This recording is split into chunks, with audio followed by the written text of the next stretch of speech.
y actual alcalde de esa agrupación, Edwin Escobar, en Villanueva. Así es, pero es momento de cambiar totalmente de tema. Vamos a pasar a la entrevista del día. Y es que mucho se está hablando en torno a una posible reforma a la ley electoral y de partidos políticos y la necesidad que muchos guatemaltecos han dado a conocer que se tiene respecto a este tema. Damos la bienvenida a nuestros invitados, Jorge Wong del Observatorio Democrático de la Universidad de San Carlos de Guatemala y Mario Itzep del Observatorio Indígena. Gracias por acompañarnos hoy en Noticias a las 7 a.m. Gracias por la invitación. Muy buenos días. Bueno, señor Wong, el día de ayer el Tribunal Supremo Electoral hizo una propuesta y la llevó al Congreso de la República de lo que ellos consideran son los temas que se deben de reformar en la ley electoral y de partidos políticos. Así es. ¿Qué tan viable es hacer estas reformas, sobre todo con el Congreso actual?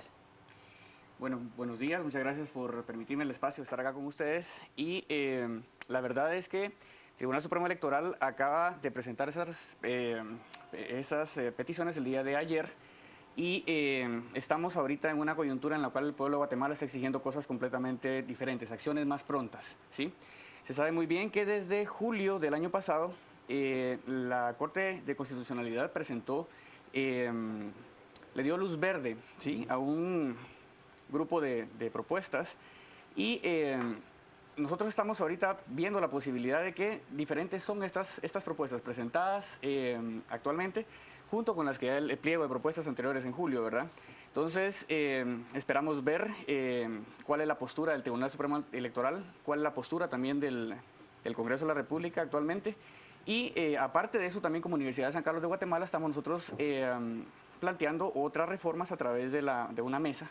Sí, que es una mesa para discutir las cuestiones con diferentes grupos sociales.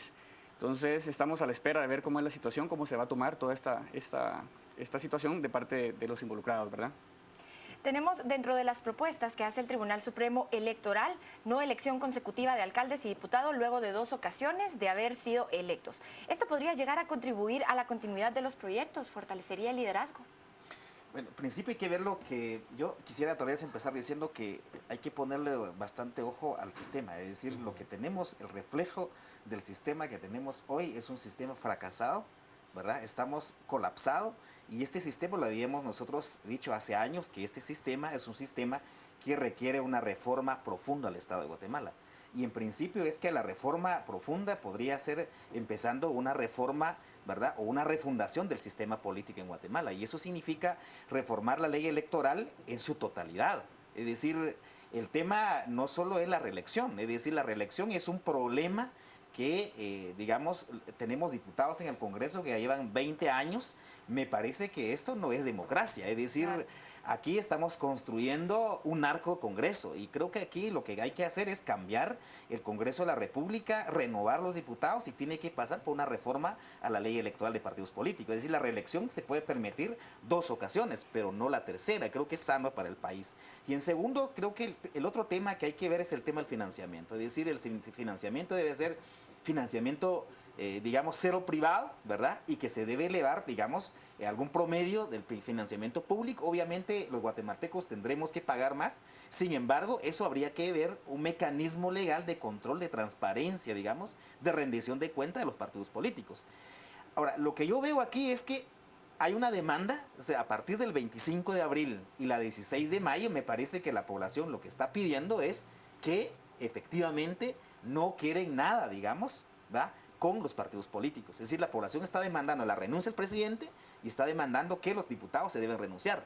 Y la marcha que se espera mañana, efectivamente, la suma de los departamentos y el área rural, esto efectivamente vamos a la búsqueda, digamos, de una reforma profunda del Estado. Es decir, los partidos políticos tienen que entender que la demanda de la población guatemalteca ha rebasado el proceso electoral. Y eso creo que es sano revisarlo. Ahora, la presentación del tribunal ayer me parece, digamos, el planteamiento. Sin embargo, yo veo que el Congreso de la República, tanto el presidente de la República como el presidente Otto Pérez, ¿verdad?, que no tiene ya la credibilidad de los guatemaltecos, efectivamente instalan mesas técnicas y estas mesas técnicas no vienen a fortalecer, digamos, o a la respuesta a la demanda de la sociedad, sino vienen a obstaculizar ese proceso de la reforma electoral. Ahora bien, ¿cuál pudiese ser, digamos, lo imperativo, lo urgente? Porque si bien es cierto, ya hay dictamen favorable en el Congreso de la República y ya la Corte de Constitucionalidad dio vía libre a varias de las propuestas y dijo esto no riñe con la ley, también hay que decirlo, cuando la Corte da la vía libre, dice aquí estos artículos no riñen con la ley, estos no, estos sí, también se habló de que era un maquillaje lo que se le pretendía hacer a la ley electoral y de partidos políticos en aquel entonces. Sumando esta coyuntura, sumando el clamor ciudadano, ¿cuál cree usted que pudiesen ser, digamos, 3 puntos concretos en donde haya convergencia de todos los sectores para entrarle? Porque votar de todo a cero, yo lo veo complicado, al menos por los tiempos que tenemos. Pero ¿cuál cree usted que 3 puntos básicos? Vamos a ver, primero, yo creo que para hablar del tema tenemos que tener en claro lo siguiente. El artículo 256 de la Ley Electoral y de Partidos Políticos habla sobre la cuestión de que cualquier enmienda que se le vaya a hacer a la Ley Electoral y de Partidos Políticos, empezado ya la cuestión del proceso electoral, ¿sí? Tiene que ser y tiene que tomarse en cuenta hasta el siguiente proceso electoral. Entonces, las reformas a la Ley Electoral y de Partidos Políticos que se están planteando actualmente no entran en la coyuntura, respetando el Estado de Derecho, no entran en esta coyuntura 2015, entrarían hasta la coyuntura siguiente.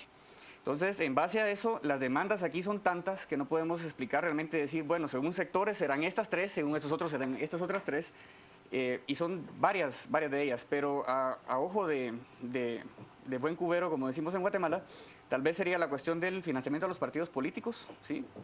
La democratización a lo interno de los partidos. Y bueno, habrían otros temas también muy importantes como el voto migrante, también, ¿verdad? Que se tome en cuenta que hay mucha gente que está en el exterior que quiere votar y elegir a las autoridades. Y yo pensaría que a criterio personal, por supuesto, pensaría que esas son una de las 3 más importantes que deberían de verse en la actualidad, ¿verdad?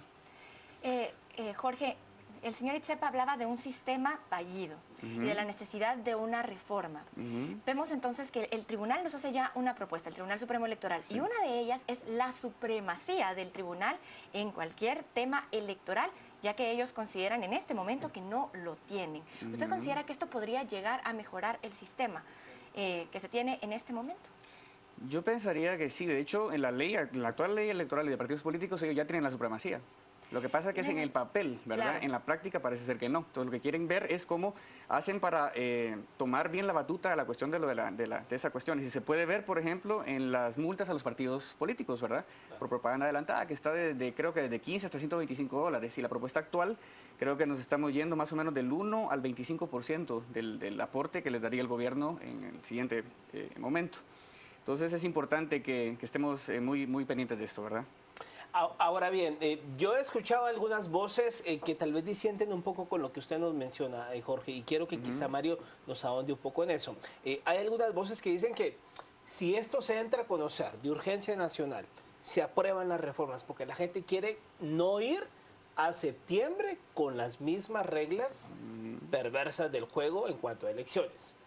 Si da la posibilidad, supongamos que haya una convergencia de decir, bueno, sí, cambiemos esto y en septiembre se puedan implementar estas reformas, ¿o usted cree que es como dice Jorge, que definitivamente esto es ya para 2017? Bueno, aquí hay 2 elementos. 2019, perdón. Aquí hay 2 elementos. Primero es que esta iniciativa que tiene dictamen en la Corte de Constitucionalidad fue una coyuntura donde no teníamos una masa social muy fuerte de demanda popular. Es decir, para los magistrados, efectivamente, este es como, bueno, es otra parte, ¿no? Entonces yo quiero aclarar, la propuesta que tiene dictamen, esa propuesta de reforma no resuelva, digamos, la demanda de la población. Es decir, la crisis política que tenemos en este momento ha rebalsado, digamos, y la demanda popular. Es decir, que esa propuesta no resuelva. El mecanismo que podría hacer es que la Universidad de San Carlos, ¿verdad?, pudiera articular una propuesta mucho más confiable en el sentido que recoge esas demandas de la población, y la población se escucha en la calle, las redes sociales, y la población demanda, por ejemplo, no reelección de diputados, alcaldes, ¿verdad? O sea, ahí definitivamente la gente está diciendo queremos irnos a las elecciones con mesa limpia en el Congreso de la República. 2, la población está pidiendo el financiamiento privado debe ser con candado, ¿verdad? Y que debe ser pública, pero con auditoría social y con rendición de cuentas. ¿Eso qué significa? Hay otras reformas hay que hacer alrededor de la reforma electoral. Y la tercera, la población está planteando que hay que democratizar los partidos políticos porque efectivamente los partidos donde no tienen base social no deben colocar candidatos. Y efectivamente aquí como los comités cívicos se legaliza, digamos, y que tienen una vida jurídica permanente en donde pueden colocar el 50% en distritos electorales sus candidatos a diputados. Eso significa que estamos rompiendo ese paradigma que tienen los partidos políticos. Y la otra es que la población está demandando, ¿verdad? Efectivamente, que las sanciones de campaña electoral deben ser altísimas o la suspensión definitiva. Por ejemplo, el techo mínimo del presupuesto ahora la campaña ha rebalsado, pero el tribunal no ha tenido la facultad. Yo tengo dudas, o son facultades jurídicas o son facultades políticas la que tiene que tener el tribunal, efectivamente sancionando los partidos políticos. Es decir, aquí debería ser suspendido el Patriota, el Partido Líder, en este momento, porque ha rebalsado el costo de la campaña electoral. Entonces creo que ahí hay cosas, digamos, que la población está demandando profundo, digamos, una reforma. ¿Cuál es el mecanismo? La ruta. Si la Universidad de San Carlos, como la Constitución tiene la facultad de la universidad de presentar una iniciativa de ley, significa que tendría que ser una reforma en cuanto a la reforma que ya tiene dictamen. Es decir, debería irse a la Corte de Constitucionalidad en un par de días y debe regresar al Congreso de la República. Claro. ¿Eso qué significa? Bueno, podría cambiar el calendario electoral, pero no cambiar las elecciones. ¿Sí? Es decir, el 14 de enero, el que tiene que ganar tendrá que tomar posiciones. Ahora, aquí hay dos elementos. Uno es ir con las elecciones como está, pero las condiciones, y la segunda es que la reforma electoral debe hacerse antes, ¿verdad? Antes que empiece el otro gobierno. ¿Por qué? ¿Por qué digo esto? Vean, nosotros hemos hecho un monitoreo y hemos encontrado que de 158 diputados, 136 diputados van a reelección. Y todos con financiamiento oscuro. Entonces, al final de cuentas, vamos a tener otro Congreso de la República que va a ser o peor que esta. Entonces, creo que las condiciones están dadas ahorita donde se deben hacer las reformas. Algunas no serán implementadas para este proceso, pero dejamos las condiciones democráticas para el 2019. Mario, para ahondar un poco más, usted ya lo mencionaba, que la población está pidiendo los cambios. Vemos en este caso específico cómo asociaciones de mujeres están pidiendo que sea la sociedad civil quien participe en estos cambios que se proponen y que en este caso ya ha propuesto una primera línea, el Tribunal Supremo Electoral. ¿Cómo se puede hacer específicamente para que dentro de estas reformas se tenga cierta paridad de la participación? Bueno, está el artículo 212, creo que eso quedó bastante claro, donde hay la paridad. Hay un elemento fundamental aquí, y es que el tema, la participación de los pueblos indígenas. Aquí estamos planteando nosotros la representatividad de los pueblos indígenas sin mediar por los partidos políticos. Hoy por hoy, nadie puede monitorear a los diputados, nadie puede pedir rendición de cuenta a los diputados que hacen, pero si lo hacemos a través de este mecanismo, tendríamos un poco más de control sobre los diputados. Y la participación de la mujer es clave. La otra forma es cómo los candidatos a diputados deberían ser por nombre y fotografía. Y no importa el número. Es decir, yo puedo quedarme en el número 20, ¿verdad? O alguien puede quedar en el número 10 y no necesariamente el que va a ganar el número 1. Porque ese es el problema que tenemos ahorita. Entonces, aquí hay una negociación política, ¿verdad? Y financista. Entonces, creo que el tema es, hay que cambiar profundo. Ahora, yo tengo un problema de pensar que el Congreso de la República instale comisiones técnicas.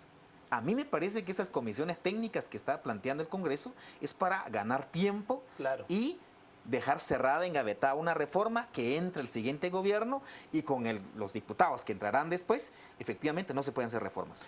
Ahora bien, si hablamos, por ejemplo, también hay una demanda en cuanto a que la gente dice, bueno, pero ¿por qué los comités cívicos solo se circunscriben a presentar candidatos a alcalde? ¿Por qué un comité cívico no puede presentar candidaturas a diputados o un binomio presidencial?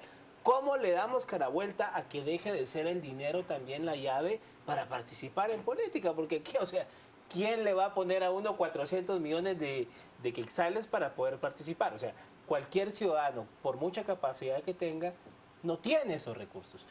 ¿Cómo esas dos aristas le podemos dar cara vuelta? Y si este Congreso estaría anuente a hacerlo, pues. Bueno, yo pienso que la cuestión acá del financiamiento es elemental para la cuestión de los comités cívicos. De hecho, una de las propuestas que están planteando justamente es incluirlos para que puedan tener esa participación, ¿verdad? De poder llevar candidatos a diputados también. y tomarlos también en cuenta de otras formas, pero yo pienso que tenemos que tener cuidado con la cuestión de lo de las reformas, porque meter muchos cambios de una forma tan rápida siempre lleva muchas cuestiones en letra pequeña, ¿verdad? Entonces, es elemental, consideramos que sí es elemental, pero tiene que manejarse bajo un criterio de llevarse más tiempo. Es imposible de que con los procesos como son en la actual ley electoral se puedan hacer cambios tan rápidos, ¿verdad? Entonces, la cuestión acá es mantener el orden constitucional, ¿verdad? Y que dentro de ese orden constitucional se den todos los cambios que sean necesarios.